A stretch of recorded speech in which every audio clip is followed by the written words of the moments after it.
자, 이번엔 MTNW 주쌤 김도영 전문가 만나 뵙겠습니다. 전문가님 안녕하세요. 시청자 여러분 안녕하십니까. 주쌤 김도영입니다. 네, 일단 26일에 주셨던 후성이 또다시 수익률을 기록을 했습니다. 6%가 넘게 최고가 기준으로 수익률을 기록을 했는데요. 리뷰 부탁드리고요. 오늘 우리 증시 힘 좀 낼 수 있을까요? 네, 시장 같은 경우는 특히 후성은 제가 틈새 쪽에서 2차 전지, 그러니까 우리가 알려져 있는 내용만 놓고 보면 악재뿐이다라고 말씀 좀 드렸습니다. 하지만 시장에서는 언제든지 간에 순환매가 좀 필요한 부분이겠죠. 또한 2차 전지에 대한 성장성의 의무는 없습니다.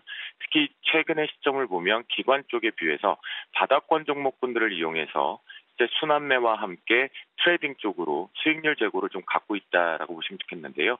후성 같은 경우는 잘 올라탔습니다. 잘 올라탔기 때문에 이제부터는 중요한 포인트, 지난번에 보유자분들의 영역이라고 만약 한다라면 바닥을 만들었을까요? 라는 의문점을 준다라면 7,100원대 부분은 저는 바닥을 만들었다라고 판단을 드렸거든요.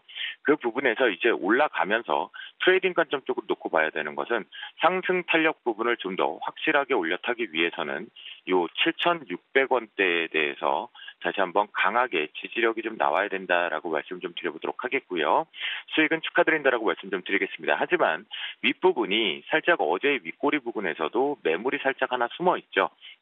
그 얘기는 무슨 얘기냐면 8,000원대 초반부에서 강력하게 바닥일 것이다라고 예측이 되었다라는 거죠. 이 물량들이 아직은 잔존해 있기 때문에 한 번쯤은 여기서는 트레이딩 관점 팔고 다시 눌림목 부분을 봐야 되겠고요.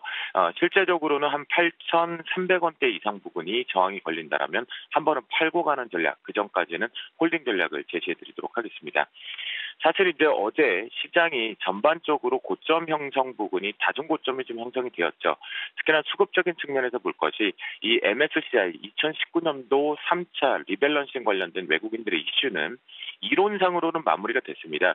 외국인들이 어제 오후장에 비차익 쪽 프로그램에서 6,700억 매도, 그다음에 코스피 시장 쪽에서 이렇게 8,500억대 대량 매도를 기관 쪽에서 금융시장 참가 받아주었다라고 볼 수가 있겠는데요. 하지만 여기서 이론적으로 마무리가 되었다고 해서 곧바로 매수로 좀 들어오겠습니까?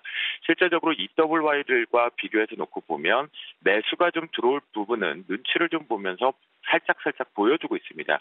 하지만 여진이 남아있기 때문에 이번 주 주초 월요일 날 말씀드렸던 거와 마찬가지로 외국인들 수급은 아직은 기대하지 말자고요. 그래서 이론상으로는 마무리가 됐다. 그러니까 큰 충격 부분의 물량들은 없을 것이고 출하된다고 하더라도 1,500억 이하 정도만 나올 것으로 판단이 됩니다. 그리고 오늘 시장에서요. 해외 시장 쪽을 놓고 판단을 해보면 미국 시장 부분의 기준이 좀 되겠죠. S&P 500 같은 경우도 다시 신고가 부분인데 사실 여기 하나가 숨어 있습니다. 어떤 숨어 있냐? 미중 무역 협상에 대한 립 서비스만 숨어 있다라는 거겠죠. 실제 이 안에 핵심적인 부분의 경제 지표, 어제 소비자 지표 같은 경우는 지갑이 또 닫혀가고 있다라는 거, 주택 지표도 확인이 되었는데요. 오늘 밤 미국의 3분기 GDP 예상치와 그다음에 물가 지수가 발표가 됩니다. 예상치 부분이 만약 이 부분마저도 실제적으로 오늘 발표되었던 모습과 함께 예상치 하회가 되면 이 고점 부분을 미중무역 협상만 가지고 끌고 올라가는 부담, 그리고 꽉 차 있습니다. 이제는 정말 올라가는 진폭 자체가 하루 기준에 제가 봤을 때 이제 0.5% 이하까지도 축소되고 있다라는 거 반드시 확인해 봐야 될 위치이다라고 보시면 좋겠고요. 그러면 우리나라 시장은 커플링 현상이 좀 발생될 것이다라고 보시면 좋겠습니다.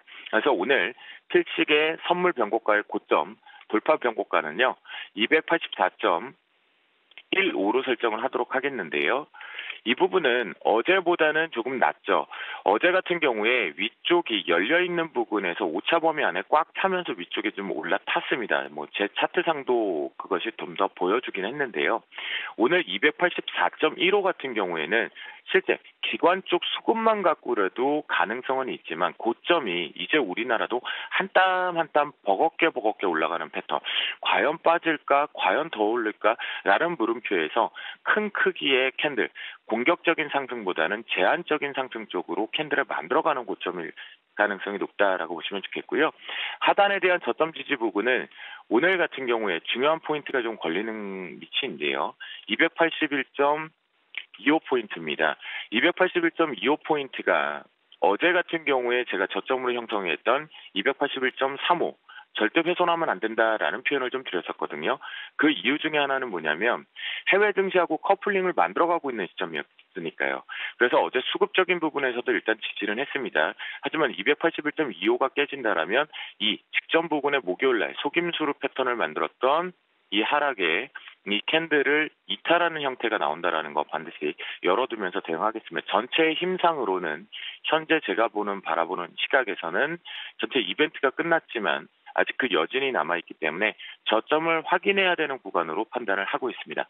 오늘의 필식 테마 쪽으로 넘어가 보도록 하겠는데요. 오늘 입법 예고가 하나 있습니다. 그래서 그 부분에 대한 관련성인데요. 정부에서 새로운 먹거리 쪽으로 의료기기 산업에 대한 활성화 부분을 발표를 했었죠. 그 부분이 이제 입법 예고가 되어 있기 때문에 첫 번째 종목으로 이 의료기기 산업 육성책에 대한 인피니티 헬스케어를 말씀 좀 드리도록 하겠습니다. 인피니티 헬스케어 같은 경우는 앞부분에 이미 거래량이 많이 수반되지 않았기 때문에 매물대라고 보기에는 좀 약한 부분이겠죠.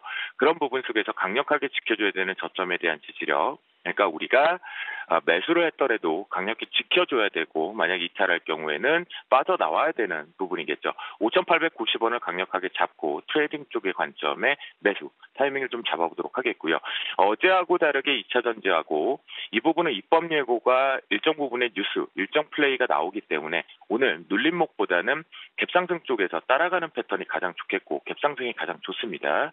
두 번째 종목으로 비트컴퓨터입니다.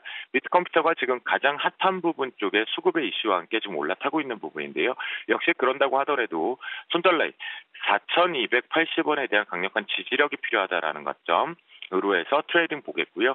직전 고점 부근에 두 군데의 매물대가 하나 있기 때문에 오늘 핵심적으로 4,500원 돌파 포인트가 가장 필요합니다. 세 번째 종목으로 뷰웍스입니다. 고점 부근에 대롱대롱 매달려 있어도 추세를 만들어가고 있다는 부분이겠죠.